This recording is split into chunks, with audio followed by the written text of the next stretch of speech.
Hello, good evening students. Today in social, already we were seeing from yesterday, right? The seventh lesson in his history, that is civilizing the native and educating the nation, right? And we can have a short recap of what we have learned in the previous class and then we can move on to today's class. Okay? So at first, what were we seeing? The tradition of Orientalism, right? In the previous class, the first topic is the tradition of Orientalism. In that, what we have studied? The British in India, they not only colonized and also ruled Indian people, but they had a cultural mission, right? Cultural mission to what? Educate Indians and also to civilize the Indians. Okay, ma'am? And for that, three people came to India and shared their ideas. Who are they? At first is Jones. I said you now, he came as the junior judge of Supreme Court Calcutta, and he is a linguist and he had learned all those different fields of education and many languages. And in the same way, Henry and also Nathaniel. All these three were what? They were discovering the heritage of India through the ancient books, right?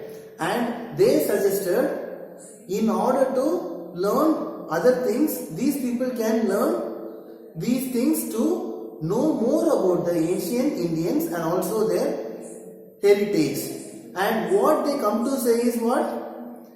The ancient peoples had a glory in the past, but in the present time, the Indians has declined it. Declined it means they are not continuing the glory that the ancient Indians have, right? And also they suggested the British officials to continue with the same thing. And even the British officials, what they thought? They thought of having separate schools for Muslims and also for Hindus. And for Muslims, what? By 1781, what they had started? Madrasa for Muslims, where they teach Arabic, Persian and also the Islamic law. And in the same way for Hindus, they taught what? Sanskrit and also the text in Sanskrit to develop their administration, right?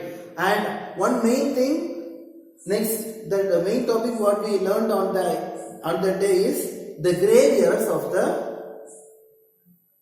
past. So what means? These British officials, they were continuously criticizing the Orientalists. I said you, who is Orientalist? Orientalist means the person who is well knowledgeable about and having the knowledge about the East and also the culture, right? So these people were what? Criticizing, and they didn't allow the people to learn the Orientalist. And finally Macaulay came, and what he said? Macaulay said that all the Indians should learn English language and the subject should be all the subjects should be in English, and finally they should be aware of the new techniques and methodologies, right? That's what we seen in the previous class. Today we are going to see what? The study of commerce. Okay.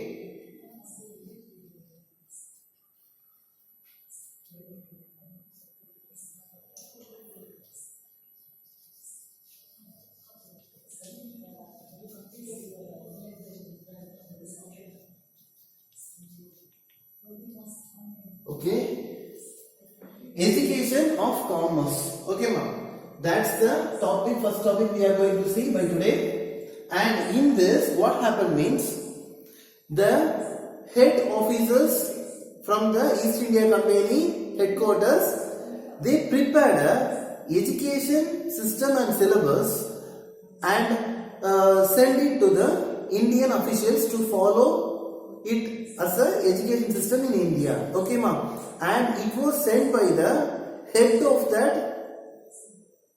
that department, and his name is Charles Wood. And when it comes to India, automatically they started following it, and that comes to said as Wood's dispatch. Wood's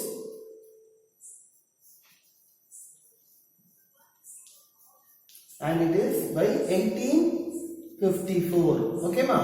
1854. And in this wood dispatch, what they were saying, they said that studying all the Oriental studies is a waste thing. Better they can learn the European way of learning, that is, they can learn what?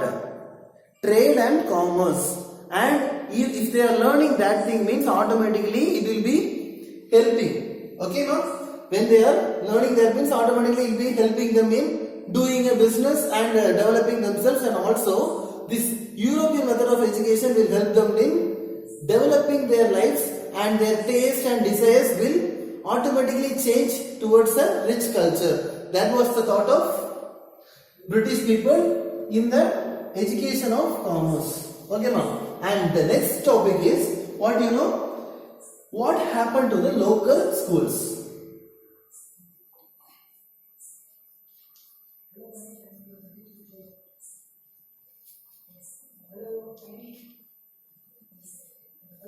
What happened to local schools? So here, you know one thing. In order to learn about Indians' way of learning and also the schooling system, British people sent a person named Smith. Okay. His name is Adam. And that particular Adam, he came to India by 1830. By 1830, and he came and he went to the area of Bengal and Bihar. Bengal and Bihar. Where he found how many schools, ma? How many Pathsalas? Pathsalas means, in Tamil we are saying a Padasala. That's what they are saying as Pathsalas. Okay. Pathsalas, totally 1 lakh Pathsalas. And what they have seen is, there are 1 lakh Pathsalas, but in each Pathsalas there are only 20 members, and there is no separate classrooms, and there is no schools, there is no benches, and there is no separate classes. Everyone is made to sit along and everyone is learning the same thing, and also there is one guru for them. And what they were doing, even in the time of what? Usually there is harvesting season and also the season of agriculture. Those times these Pathsalas won't work. Only after harvesting and all those things were finished, then only again these Pathsalas will work. These are all the things what they experienced, and they even reported to the what? East India Company. And after that, what happens means,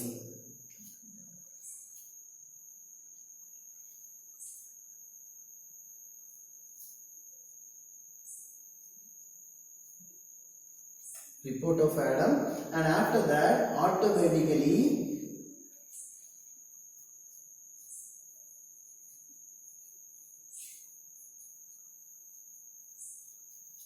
and rules. New routines and rules, ma. New routines and rules is nothing but, I already said you that East India Company had sent a methodology and syllabus to follow in India as the education system, right? So they prepared it, and they said the new routine and rules means, they said that the same Padasalas they can continue with the rules what British says. And also what means, they appointed Pandits, okay ma, Pandits, and one single Pandit can work in 3 or 4 schools. He can take lessons here and he can move to the next schools and he have to teach. That's what the thing they said. And also I said now, in Pathsalas there won't be classes in the harvesting season and also in the time of agriculture and all now. But here the classes should be routine, and separate classes, separate schools, and separate seating for the students, and all the facilities that we have today now, The same thing was introduced by British at that time. Okay, ma? You can easily understand. Now you are coming into a school means what are the facilities you are seeing? Separate classrooms, buildings, and not we are having today buildings, but on those days there were no buildings in sense also. There were separate classrooms. They were created. Even the buildings were water. They have constructed. Okay, and also one main thing what they did is they by 1857 started universities.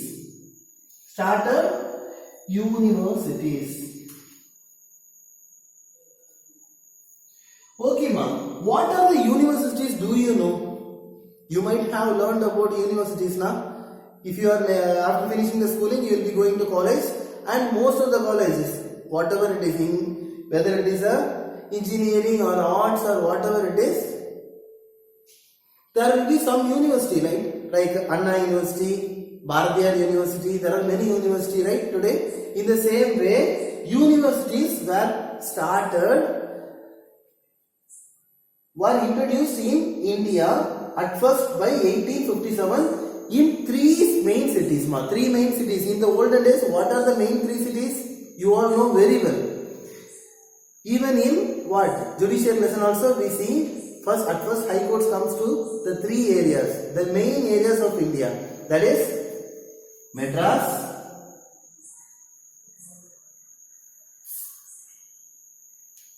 Calcutta,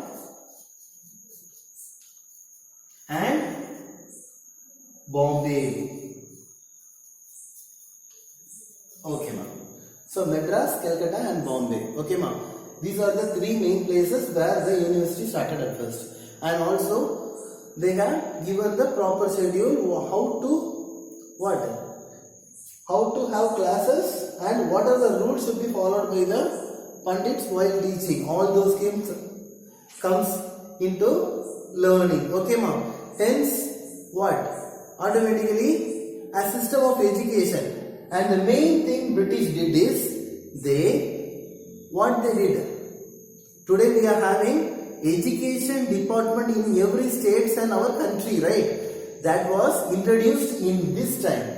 Okay, the separate education department was created by the British people in India, and in that department, what are the method of education should be followed, and also schools.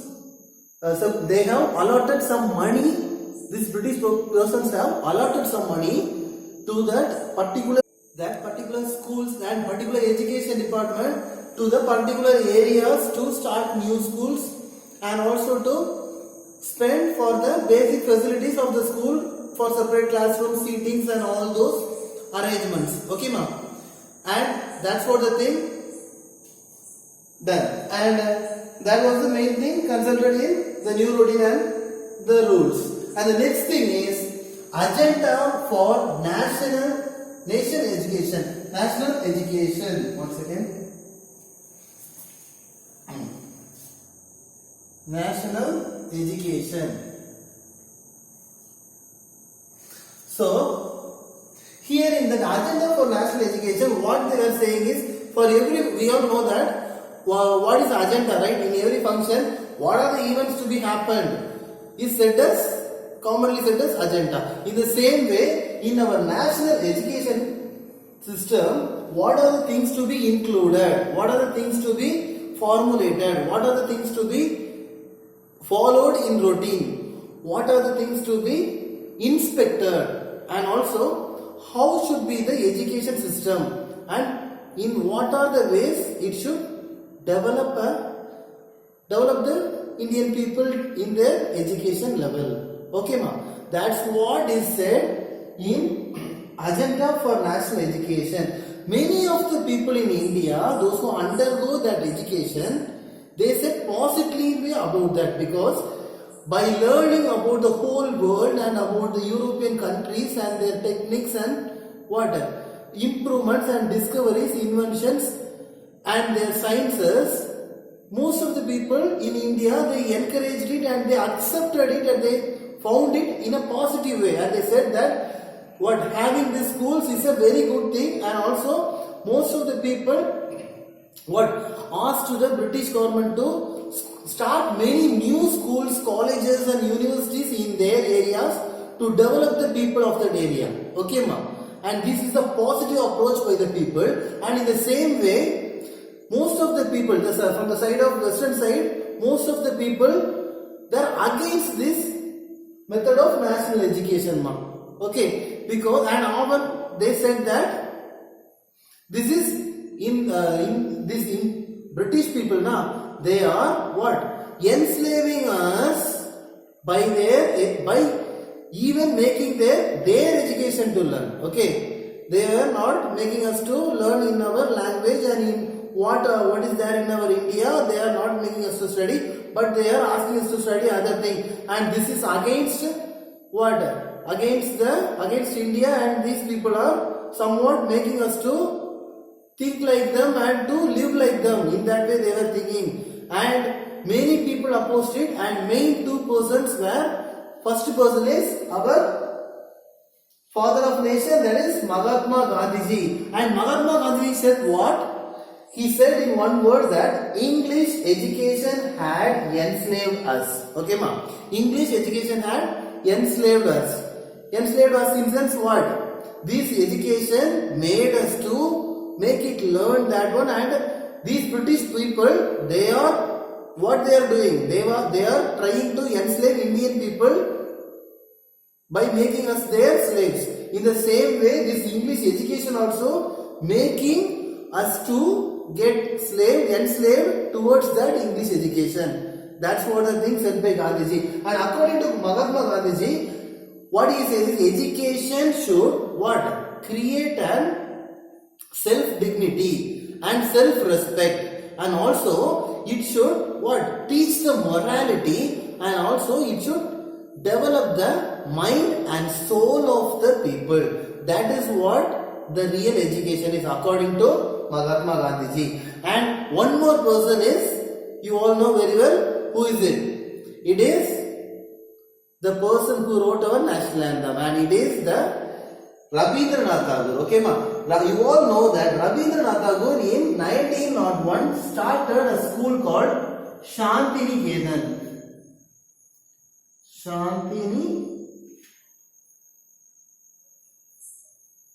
And in that school, at first says, says that in his childhood he suffered a lot in learning many things, and he faced many oppressions while his childhood learning, and he says that we should learn many new things, but it should be in the way of Indian style, and also we should learn much more things that is useful to our life, and we should understand many things to make it practical in our life. And it should not mean that we should learn the European method of study. We can even learn the great things of India itself. But one thing he accepted from the national education, that is what he says is, even in his Shantiniketan school, he adopted the main subjects, that is science and also the techniques, new techniques he adopted from the British education, and he taught in his Shantiniketan school. Okay, anyhow, in this method of education got improved and it was updated and updated, and finally we are till now learning this method of education. Okay, so anyhow this lesson gets over. Let's have a short recap or a short summary about this lesson. Okay, so what is it? At first I said you that British people came to India and they were colonizing, and also they were ruling the Indian people. Not only their mind was in that way, they are having a cultural vision. So the people like Jones, Henry and Nathaniel, these people they started learning about the Indian legal text and also the sacred text, and they says that Indian old people had a what? Great glory in the past, but it is not declined in the present. And also what they say is that Indians are having a great heritage and they should learn that to make themselves also the great. Okay, ma'am. And after that, British officials now, that East India Company officials, what they did is they were criticizing the Orientalists and saying that the Oriental method of learning is full of errors. Okay, and finally what happened? This Macaulay, what he says that English should be the major language for all the subjects to be learned in India, and also English language should be taught through textbooks. And finally what? The people should be aware of what? Western inventions and modern techniques and also the sciences. Okay, ma'am. And after that, in today what we have seen? Education of commerce. Education of commerce in sense what we have learned in that. Wood's dispatch. Wood's dispatch was what? Nothing but Charles Wood who is the head of the East India Company, sent from his headquarters what are the methods and techniques to be followed for teaching Indian people. And it is said to be Wood's dispatch, and it was passed in the year 1854 in India. Okay, ma'am. And the next thing is, what happened to local schools? What happened to local schools? And it is a short review about the local schools at that time in our India. And who came here? William Adam. Okay, and that particular William Adam gave a report when he came to in India. He went to two places, Bengal and Bihar, in 1830. Okay, and where he found 1 lakh Pathsalas, and every Pathsala is having 20 members, and even that was not running in the time of harvest, and only the rich people were learning in that area. That was the thing he said. And after that, new routines and rules. New routines and rules means what? New routines and rules were adopted by the British people, and they created in education department in India, and also what are the things to be followed, and how the regular routine classes should go on, and what are the system to be followed, and even they had many officers to have inspection over the education department, and also they prepared separate rule system to be followed in the education system. Okay, education department. And even they by 1857 they started universities in Madras, Calcutta and Bombay. Okay, ma'am. And finally agenda for national education. Agenda for national education means, and here they have most of the people in India, they adopted this national education technique, and they were successful in that. And they said that it's a very good technique, but two people were against that, Mahatma Gandhi and Rabindranath Tagore. Mahatma Gandhi said English education had enslaved us, and in the same way Rabindranath Tagore said, so only English, we can learn Indian method of learning itself, no problem, but we can add science and techniques that is very useful for the people. And he also followed it in his Shantiniketan school. Okay, ma'am. And this is what we are learning here. And what is the tomorrow's homework is? Tomorrow you have, the whole lesson is got completed today. So you have to prepare the book back question answers, and you have to write it in your classwork note, and you have to submit it as homework. Okay, ma'am. And also you have to read the whole lesson once, and you have to keep that in your fingertips, and in the very next class, we will be in the live class, I will be asking you questions and I will be valuing you. Okay, thank you.